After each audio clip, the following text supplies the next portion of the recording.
안녕하세요. 이베스트 투자증권 염동찬입니다. 5월 29일 빠르고 간단한 빨간 시황 시작하겠습니다. 어제 뉴욕 증시 상승세로 마감했습니다. 뉴욕 증시 상승세로 마감했는데 어떻게 보면은 강보합에 가까운 상승세였다라고 보시면 될 것 같은데요. 장 초반에 이렇게 소폭 상승세로 출발했다가 장중에 상승폭 확대했다가 장 끝날 때쯤에 다시 상승폭을 반납하는 이렇게 언덕처럼 올라갔다 내려오는 모습이 장중에 나타났습니다. 어제 이슈 체크할 만한 게 두 가지가 있었는데요.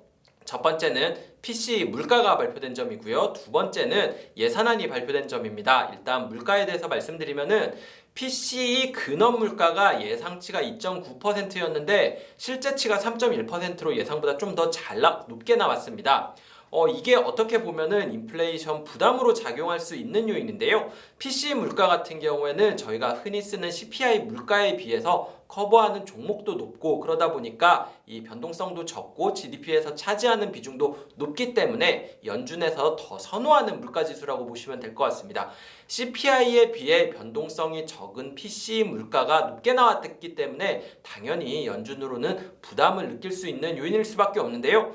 그럼에도 불구하고 시장 금리는 안정적인 모습을 보였습니다. 그러다 보니까 IT 기업들 강세 보이면서 어제 뉴욕 증시 장 초반에 상승세로 보였고요.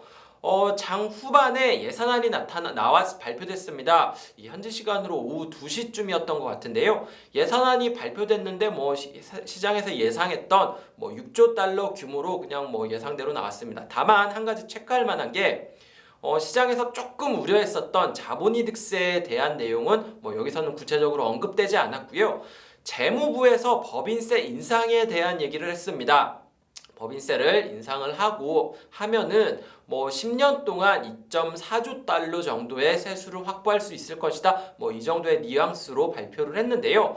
구체적으로 보면은 이 글로벌 최저 법인세율 인상이 반영되면서 세수가 늘어날 거다. 이런 식으로 얘기를 했습니다. 4월 달쯤이었나요? 옐런 재무장관이 법인세율을 전 세계적으로 일정 최저 수준을 맞춰놓자 기업들이 낮은 법인세를 찾아서 이렇게 왔다 갔다 하는 거는 좋지 않다. 이런 뉘앙스의 발언을 했었습니다.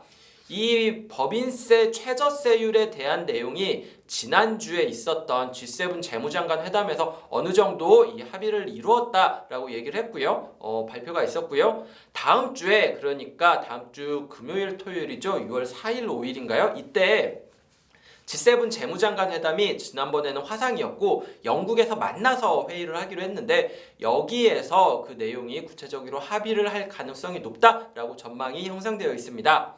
그렇다면은 그 다음 주인가요? 11일인가로 알고 있는데 이때 G7 정상회담이 있는데 여기에서 G7 정상들이 서명을 한다면은 글로벌 법인세 최저세율이 이제 결정이 됐는데 어쨌든 그 최저세율을 어느 정도 수준으로 할 건지 그거에 대한 세부 내용은 언제부터 도입할지 이런 거에 대한 세부 내용은 다음 주에 윤곽이 나올 것 같습니다. 어쨌든 이 세율 인상에 대한 우려 때문에 2시 넘어서부터 이제 시장이 조금 밀리기 시작했다 이렇게 보시면 될 것 같아요.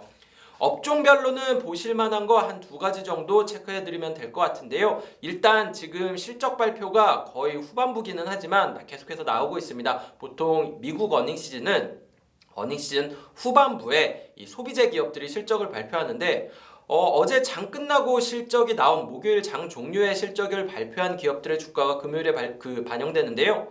목요일 장 종료에 실적을 발표한 기업들은 대부분 실적이 잘 나왔습니다. 갭도 잘 나왔고 HP도 잘 나왔고 세일즈포스 같은 데도 잘 나왔고 전반적으로 잘 나왔습니다. 그런데 이 주가 같은 경우에는 대부분 좀 다 갈리는 모습이 나타났는데 이익 추정치를 상향 조정하면서 긍정적인 가이던스를 발표한 울타뷰티 화장품 업체죠. 이 세일즈포스 이 기업용 소프트웨어 업체죠. 이런 데 같은 경우에는 긍정적인 그 주가를 보였고요.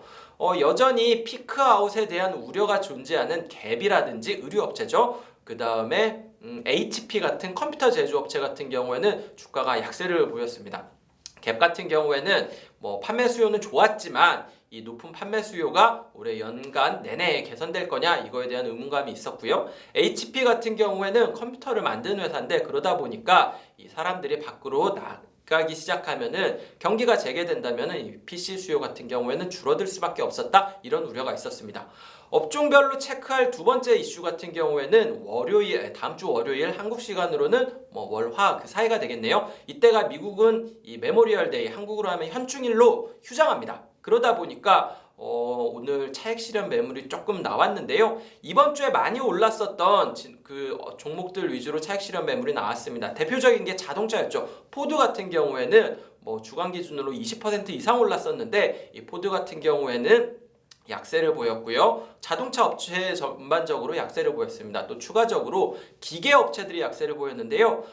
지난주에 에어버스 같은 경우가 이 생산량을 늘릴 것이라는 전망에 보잉이라든지 GE라든지 이런 기계 업체 주가가 전반적으로 좋았잖아요. 이런 업체들 역시 전반적으로 차익 실현 매물 나오면서 주가가 약세를 보였습니다. GE, 보잉, 방산업체 중에 노스롭 그루만 이런 데가 전반적으로 약세를 보였다고 보시면 될 것 같습니다.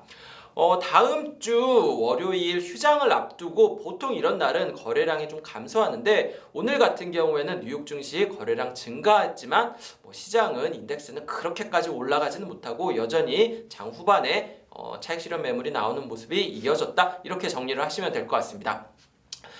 지금 날씨가 굉장히 좋은데 서울은 오후에 비가 올 거라고 지금 예보를 제가 보고 들어왔거든요. 당연히 일교차도 심할 것 같고 아침에 꽤 쌀쌀하던데 시청자 여러분들 건강 유의하시고요. 주말 즐겁게 보내시길 바라겠습니다. 감사합니다.